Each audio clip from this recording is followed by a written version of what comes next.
I was reading something a while back by author C.S. Lewis.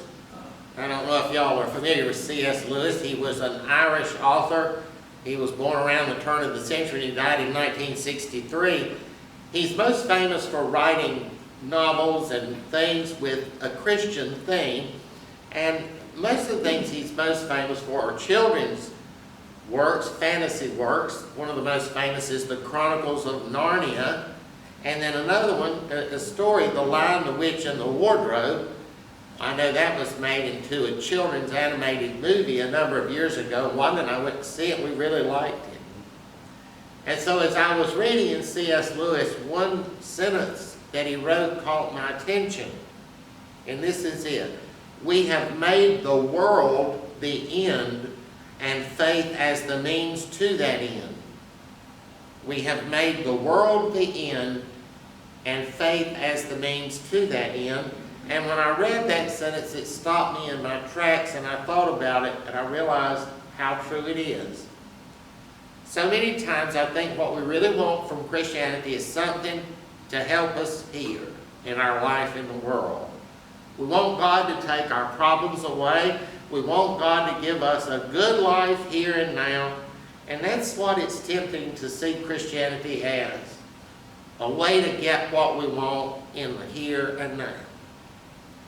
Now, studies have been done over the years about prayer to learn why, how, where, and when people pray, and to learn people's attitudes toward prayer.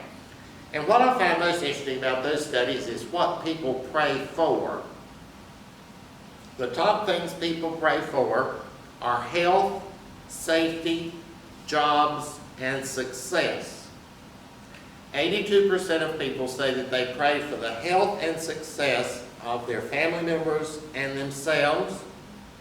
People also pray for the healing of people with incurable diseases. That was right at the top of the list, to pray for someone with an incurable disease to be healed. People pray for help in finding a job. People pray for help with personal weaknesses. Maybe you feel you're shy, or maybe on the other hand you feel you're outspoken and you want to change, and so you pray for help with that. A good number of people pray for certain sporting teams to win.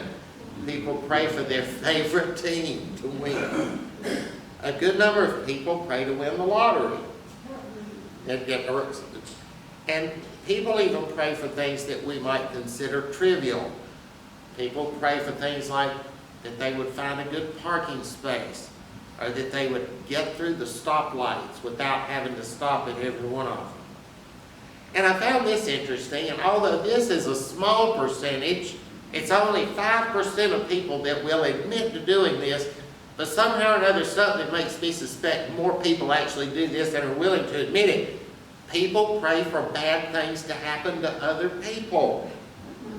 People pray for people's marriage to fail, for them to get fired for their job, or for them to fail in some other way. So there is a significant number of people that not only pray for good things, but they pray for bad things to happen to other people. But one way or another, all these prayers focus on things of the world. Well, we want to be successful, we want to be happy, we want to have a good, congenial family life, we want to have friends, and so we pray for those things. And then it's tempting to see our faith in God as an investment. If we please God and do the things God wants us to do, and then if we ask nicely, God will give us the things we want. And so it's easy to see Christianity as a way to get the things we want, whether it be financial success or achievement, recognition, or whether it just be satisfaction in life. And that's what C.S. Lewis was talking about when he wrote, "We have made the world the end and faith as the means to that end." We see Christianity as an investment. I want to know what God can do for me here and now, and I want to know what I have to do to get God to give me the things that I want. But yet if you look at the Gospels, Jesus did not promise a cushy life here. In fact, in the Gospel of John, Jesus told us that in this world we would have great difficulties. And Jesus told Pilate, my kingdom is not of this world. What Jesus does for us is not in this world. In John chapter 14, Jesus said, in my Father's house are many mansions. I go to prepare a place for you. And if I go and prepare a place for you, I will come again and receive you to myself, that where I am, there you may be also. You usually hear that at funerals to comfort bereaved people. But I think that what Jesus is really trying to tell us is that what he does for us is not here, it's somewhere else. Think about that for a minute. If Christianity is really all about Jesus going and preparing a place for us and then coming and getting us and taking us where he is, what does that tell us about how much emphasis we should place on the here and now as far as Christianity is concerned? Doesn't it indicate that Christianity is not something that will give us what we want now? That we will get what we want when Jesus has prepared the place, come and gotten us and taken us there. But there's nothing in there that implies that we'll get what I want now. I find the parable of the rich fool from the Gospel of Luke to be very profound. In that parable, a farmer is very successful. He's so successful that he has to build more barns to hold everything in. He has enough to last many years, and he says, you know, I can just sit back and relax and enjoy life and eat, drink, and be merry. And Jesus said, you fool. This night you will die. And whose will all this be? Again, we see the emphasis is not on things of this life. The emphasis of Christianity is on the life beyond. We cannot make the world the end and see Christianity as a way to get what we want. If we try to do that, we're going to be disappointed. It's not going to end up that way. Christianity is not going to be a ticket for you to get what you want in this world. Christianity is not going to be a ticket for you to have a wonderful life in this world. In fact, far from being a ticket to a wonderful life, Christianity will likely result in us having less of the things the world holds dear. That's why Jesus said, if you want to be his disciple, you have to deny yourself, take up your cross, and follow him. That's why Jesus said that if you put your hand to the plow and look back, you are not worthy to be his disciple. If you want to be a follower of Jesus, you have to be willing to pay a price in the world today. One of the things we have in here for Christmas decorations is wreaths. And wreaths are very popular around Christmas. Wreaths are popular because they symbolize victory. Victors in the ancient world, an athletic contest or whatever, were crowned with evergreen wreaths. And that's what wreaths symbolize, victory. Now you may remember that in the times when we do not have this manger scene up there, we have what's called a Christ candle on that little table there. And if you'll remember, that Christ candle has a little tiny wreath around it. That Christ candle up there symbolizes the presence of Jesus among us. And we use a wreath around it because in Christianity we believe that Jesus is the victor.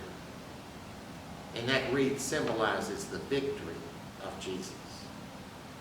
And you know what Jesus really offers us is a chance to share in his victory. That's what Jesus offers us, a chance to share in his victory. But he made clear it comes at a cost. If we want to share Jesus' victory, we have to share in the path to that victory. And remember, the path to victory for Jesus led through the cross. The path for victory led to sacrifice. The path to victory was not easy for Jesus, and it won't be easy for us too. That's why Jesus said, if you want victory, You have to take up your cross and follow him. You have to follow his path through sacrifice to get to victory on the other side. Lest we think the Christian life will be easy, listen to this that the Apostle Paul wrote. This is from 2 Corinthians chapter 11, and this is how he described his life as a Christian. In stripes above measure, in prisons frequently, witnessing death often. From the Jews 5 times I received 40 stripes minus 1. 3 times I was beaten with rods. Once I was stoned. 3 times I was shipwrecked. A night and a day I was in the water.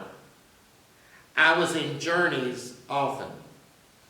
I was in the peril of the water, the peril of robbers, the peril of my own countrymen, the peril of the nations, the peril of the city, in perils in the wilderness, in perils in the sea, in perils among false brethren, in weariness and toil, in sleeplessness often, in hunger and thirst, in fasting, in cold and nakedness. That certainly does not sound like Christianity is the way to get what you want, does it? In this season of Advent, in this time before Christmas, I want us to remember that we can share in the victory of Jesus. We can follow Jesus down the road of the kingdom of heaven. That won't be easy. It will involve sacrifice, and there will be a cost to it. That cost will be measured in the things of the world. Let us consider what C.S. Lewis wrote. We have made the world the end, and faith as the means to that end. And let us realize that kind of faith will not lead us to the door of the kingdom of heaven.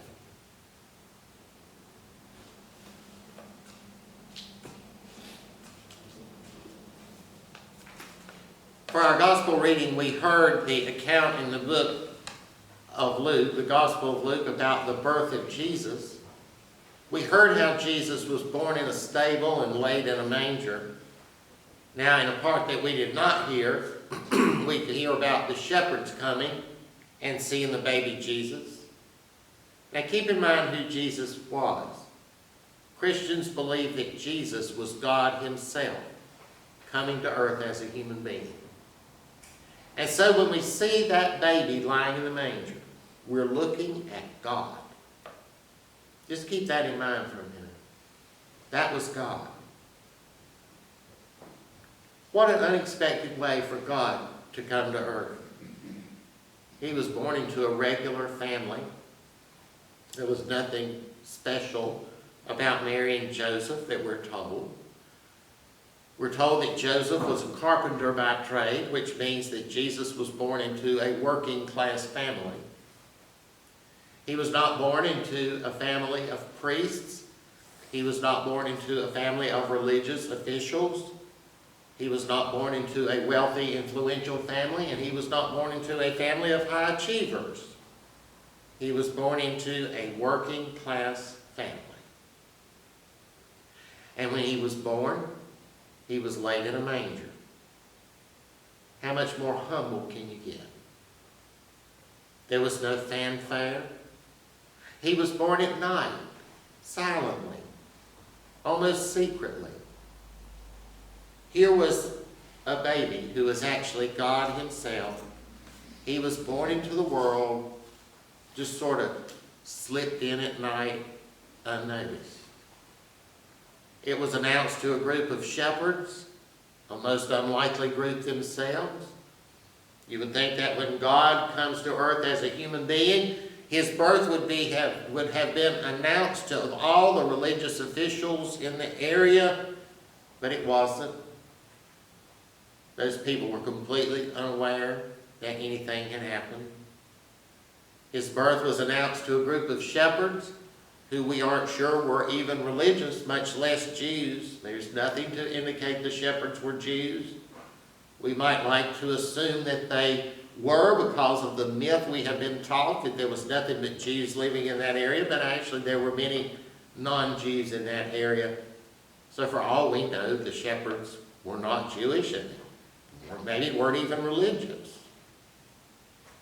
The other people who knew about the birth of Jesus was a group of magi. Magi certainly were not Jews. They were priests of a Persian religion who were said to have the ability to foretell the future from the stars, and they had magical ability to alter the future. Shepherds and magi, the two groups that knew about the birth of Jesus. But the religious people were completely in the dark. The wealthy, influential, high achievers of society were completely in the dark. What an odd way for God to enter the world. We might have expected Jesus to have been born in Jerusalem, there, right there in the temple itself, surrounded by all the religious people, and then all the upper crust of society would have filed by to bring their gifts and see the baby. Jesus would have been laid in a solid gold crib wrapped in the finest linens with jewels all over him and everything, much like a member of the British royalty. But he wasn't. He was born silently, almost secretly at night, in a stable. And the only people who knew about it were those who were most unexpected. And think about what Jesus did when he grew up. He became a carpenter, we are told, just like his father. He didn't become a priest. He didn't become a leader of one of the religious groups in the area. He didn't even grow up in a religious area. He grew up in the area of Galilee. And the area of Galilee in the ancient world was known as being especially non-religious. It was an area that had people from all kinds of backgrounds there and all kinds of different religions. Jesus did not grow up in a Jewish area, and the scattering of Jews that were in that area were very different from the Jews one would find in Jerusalem. They were, as we would say today, heretics. We have no idea what kind of life Jesus lived as a young man. We do know from the Gospels that at one point he had a house in Capernaum. Did he live there with a wife and children? That's been a sore spot among Christians since the beginning. Most just automatically say, well, of course not. Jesus was never married. But you know, the Bible never mentions it. And what the Bible never mentions, we are not permitted to assume. All we know is that when Jesus was approximately 30 years old, he appeared on the scene as a traveling healer and teacher. We don't know what kind of life he left behind in order to do that, but of course he had to have left some life behind. We know that he was a carpenter and that he lived in Capernaum, and that's all. Anything else people would tell you about the early years of Jesus is supposition and assumption, or more likely it's molding Jesus into what they want him to be like. Now, everything we've talked about is so odd, so much not what we would expect. For the only time in human history when God would enter the world as a human being. When Jesus was approximately 30 years old and began traveling around healing and teaching, it gets even further from what we would expect to see. He traveled around humbly from place to place. And he did not hobnob with the religious leaders. He hobnobbed with the regular people. In fact, the kind of people Jesus hung around with were often not very respectable. So much so that he was criticized by the religious leaders for hanging around with the wrong type of people. Now here was God, and he's not hanging around with the religious types, he's hanging around with not very respectable people. Now you could say, and a lot of Christians do say this, that the Jewish leaders were expecting a Messiah figure, that there were a lot of Jews back then who believed the Messiah was going to come, and they were always looking out for a Messiah. And there is debate among biblical scholars as to how much messianic expectations there actually were in the Judaism of Jesus' day. I think that Christians have been guilty of projecting a lot of messianic expectations onto the Jews back then, probably much more than there actually was. But even if you just uncritically accept our projections back, Jesus certainly would not have fit the mold of what they would have expected in a Messiah figure. In fact, he would not have fit the mold of what you would have expected with any religious figure within Judaism. And that's why the Jews had so much trouble accepting Jesus. He did not come from them. He was an outsider, a common working man from Galilee of all places. Had he been from Jerusalem, from a family of religious officials, from a wealthy, influential family, maybe they could have seen it. But a carpenter from Galilee, a nobody, that's just not someone God would send. Because you see, God doesn't work that way. The Bible might say that God is no respecter of persons, but we believe he is. And so right off, Jesus was rejected by the religious establishment even before he opened his mouth and said anything.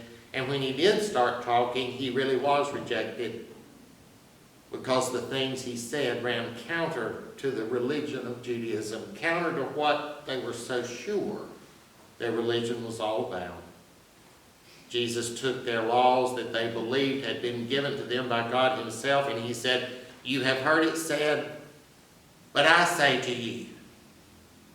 He was reversing laws they believed had been given by God. How dare he do that? He was an imposter, a fake. And you remember that Jesus was so much not what the Jewish leaders thought was a religious person that they accused him of being from the devil and getting his power from the devil. Jesus said to them one day, "Before Abraham was, I am." And that was just too much. You see, that construction, "I am," is one of the main Old Testament names for God. In the Greek, it's ego eimi. Ego eimi, I am. That's one of the main names for God in the Old Testament.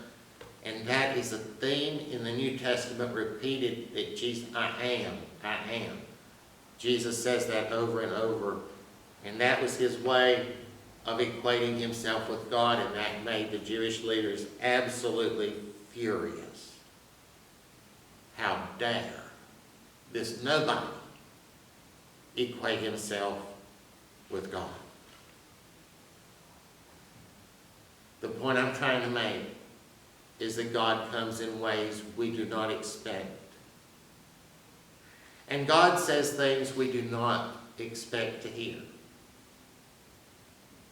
In this season of Advent, let us be careful not to let our preconceived notions about God blind us to God the way the preconceived notions of the religious people in Jesus' day blinded them to God.